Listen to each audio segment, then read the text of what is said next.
Gernika Lumoko udalak martxan jarri du jada, uztailaren batean hasita udako liburutegiaren beste edizio bat. Letren etxola zenbait lekutara igaroko da. Aste honetan, San Juan Ibarran izango da, uztailaren 29 arte bitartean, hemen bertako irudiak. Lurgorrin uztailaren 30etik abuztuaren 12 arte egongo da, Izkien etxola, Lorategietan abuztuaren 13etik 20 eta San Juan Ibarran berriro, abuztuaren 21etik 30era.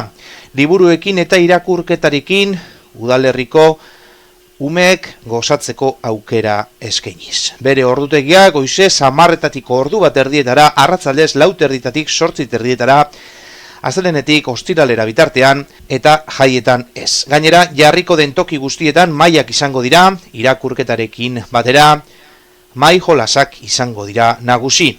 Koloredun irudiak izango dira nagusi, eta aisialdia eta irakurtzeko grina zabaldu nahi dira ekimen honekin.